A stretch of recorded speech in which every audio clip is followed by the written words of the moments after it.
ओम श्री साईनाथाय नमः। ओम श्री साईनाथाय नमः। ओम श्री साईनाथाय नमः।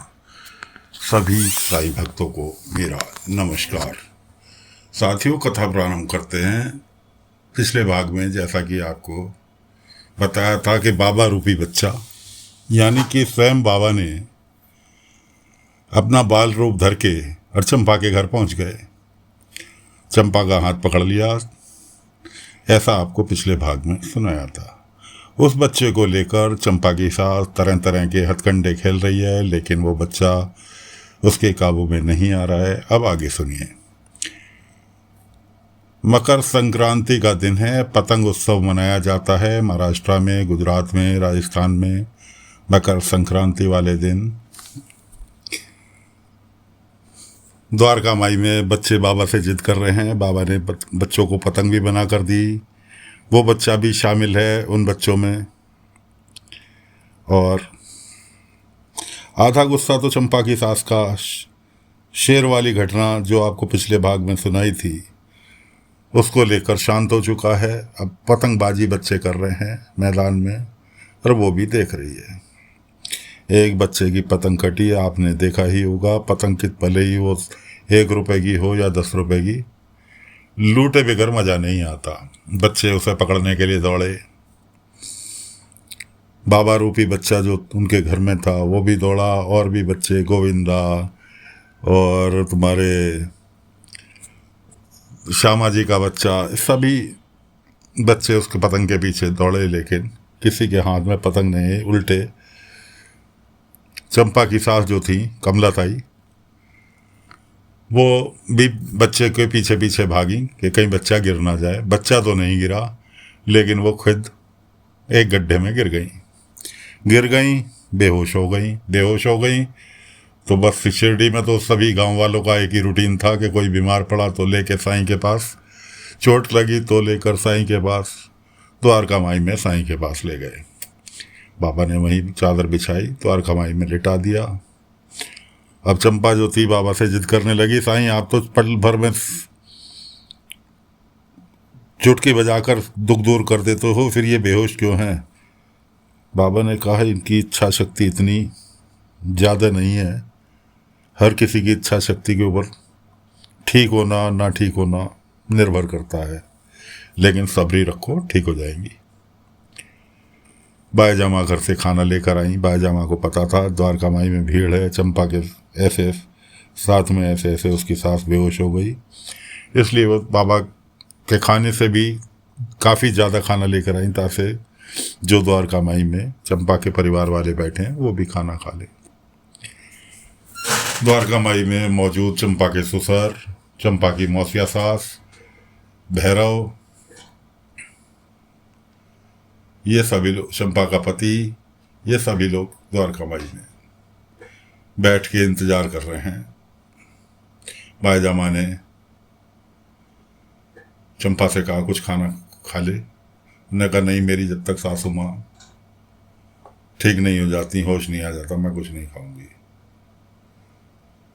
उसके बाद बच्चे से कहा, बच्चे ने कहा जब तक मेरी आजी ठीक नहीं हो जाती मैं खाना नहीं खाऊंगा। वो दोनों ही जने एक इधर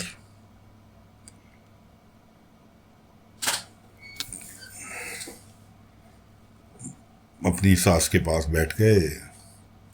बाबा अपने कामों में व्यस्त हो गए, मल्लम पट्टी करके जो भी उन्हें औषधि वगैरह लगानी थी, ऊदी वगैरह लगा के उन्होंने कह दिया था कि देर लगेगी लेकिन ठीक हो जाएंगी, कोई दिक्कत नहीं है। ऐसे होते होते बैठे बैठे सुबेरा हो गया। सुबेरे कमला ताई को होश आया। चंपा उनके पास बैठी थी तो कुछ तो उनका मन निर्मल हो ही चुका था, बचा कुचा।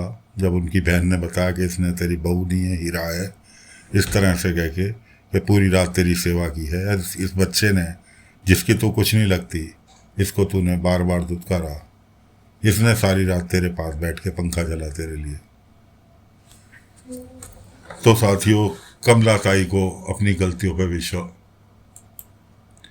पश्चाताप हुआ। उन्होंने बाबा से भी क्षमा मांगी। बाबा ने कहा खाली क्षमा नहीं, अब तुमने जो जो गुनाह किए हैं उन्हें सबको सबके सामने कबूल कर लो, यही तुम्हारी माफी होगी। उस बाबा के कहने पर कमला ताई ने जब अपने गुनाह कबूल करने चालू किए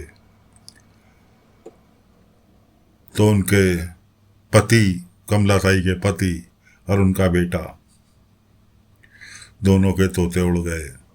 बेटे के क्यों उड़ गए? उसने कहा मैंने बिना वजह अपनी पत्नी को, चोरी मेरी माँ ने की थी और मैंने बिना वजह अपनी पत्नी को घर से बाहर निकाल दिया। खैर जी, बेटा कहने भी लगा कि मैं माफ़ नहीं करूँगा, कोई दुनिया कर दे तो मैं माफ़ नहीं करूँगा। समझा बुझा के बाबा ने उससे भी क्षमा करवाई और सभी लोग अपने अपने घर को प्रस्थान कर गए खुशी खुशी।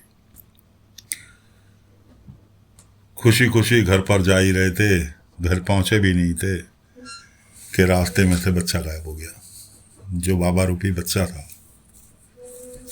वो गायब हो गया। अब पिछली बातें भूल के बच्चा ढूंढने में पूरा परिवार लग गया। पूरा परिवार लग गया। चंपा पहुंचती है उसी पेड़ के पास बच्चे को ढूंढते ढूंढते, तो जो गुड़िया उसकी गायब हुई थी पेड़ पे से रख के और बच्चा आया था, वो गुड़िया वहीं पेड़ पर रखी हुई मिली। रोते चीखते बाबा के पास पहुंचे। बाईजा माँ भी वहाँ थी कि साईं उस दिन ये गुड़िया गायब थी, आज बच्चा गायब हुआ, गुड़िया फिर आ गई। ऐसा करते कहते चंपा हो गई बेहोश द्वारका माई में। बाबा तो त्रिकालदर्शी थे। बाबा ने तुरंत तात्या से कहा, तात्या दाई माँ को बुला कर लेके आ, इसका इलाज मेरे पास नहीं है। दाई माँ आ गई। दाई माँ देखती रही। काफ़ी देर नब्ज देखने के बाद सास ने पूछ बैठी,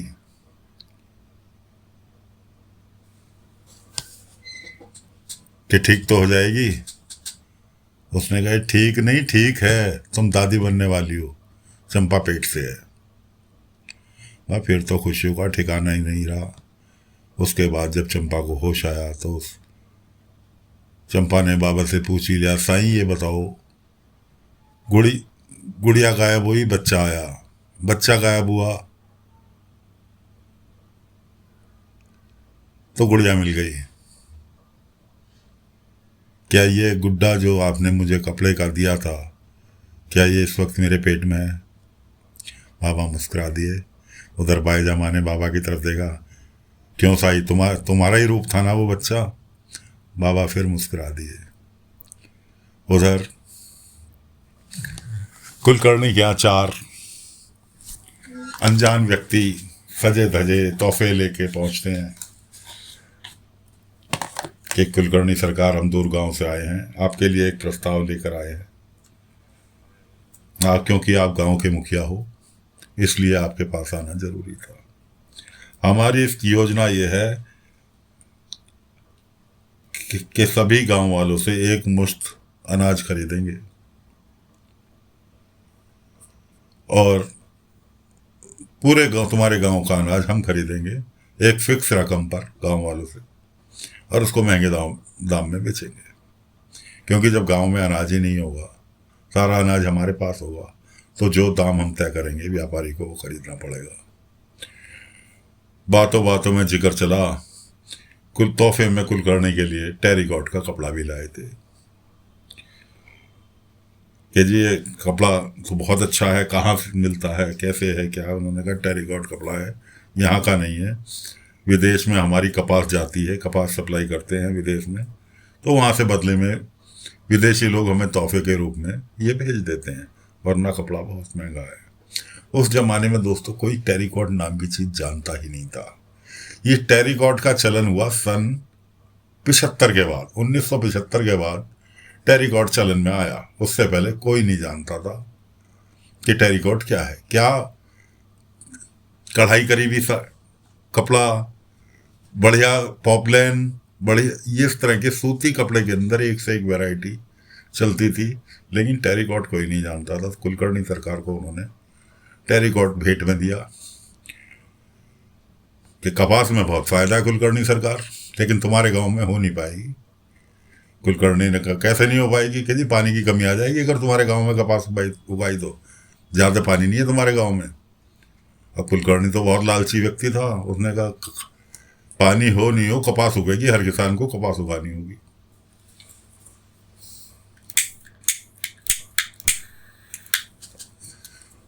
अपने आदमियों को कहा अंता पंता यहाँ हो, हाँ जी पूरे गांव वालों को कही आओ कि चावड़ी में 1 घंटे के अंदर उपस्थित हों, लेकिन ध्यान रहे अप्पा पाटिल को नहीं इनवाइट करना, अप्पा पाटिल को मत बुलाना।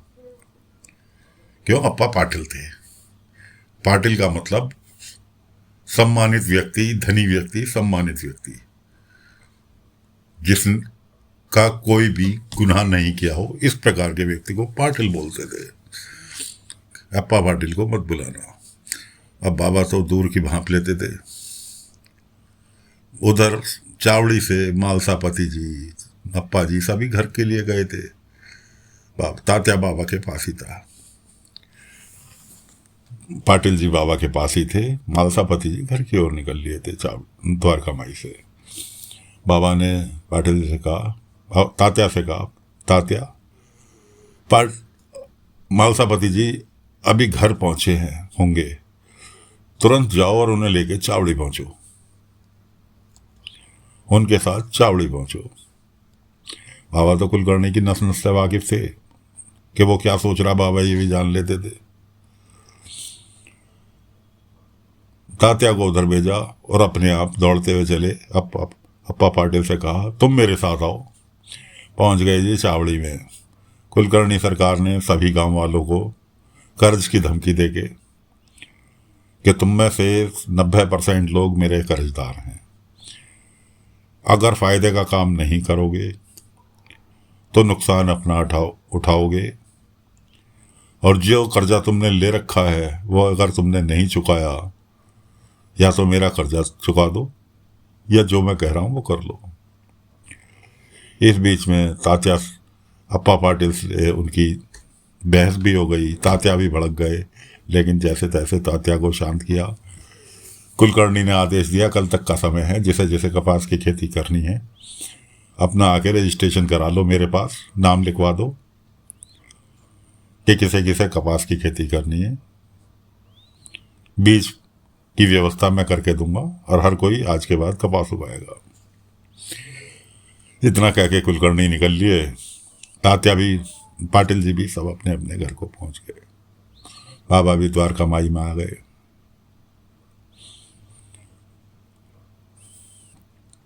बाबा के पास एक पति पत्नी किसी गांव से आए।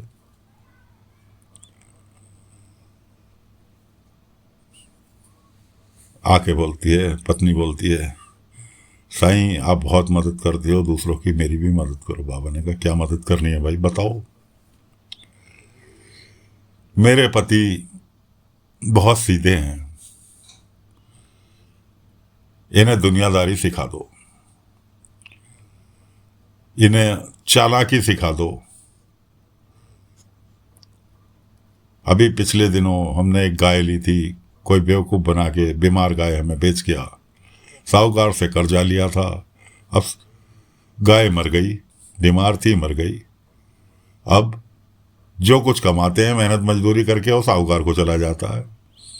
लकड़ी काट के बेचते हैं तो झूठ नहीं बोलते। दुनिया पीपल की लकड़ी को शीशम की कह के बेच देती है, ये पूरे जंगल में मारे मारे फिरते हैं लकड़ी, कारपेंटर के लिए लकड़ी ढूंढते हुए कि अच्छी से अच्छी लकड़ी उसको ला के देते हैं। कि साईं कुछ भी करो मेरे पति को चालबाजी सिखा दो, ये बहुत सीधे साधे हैं, दुनिया इन्हें ठग लेती है, इन्हें चालबाजी सिखा दो। तो दोस्तों अब बाबा क्या चालबाजी सिखाएंगे, गांव वाले कैसी कपास उगाएंगे, ये आपको अगले भाग में सुनाएंगे। फिलहाल कथा को विराम देते हैं। ओम साई राम, ओम साई राम, ओम साई राम।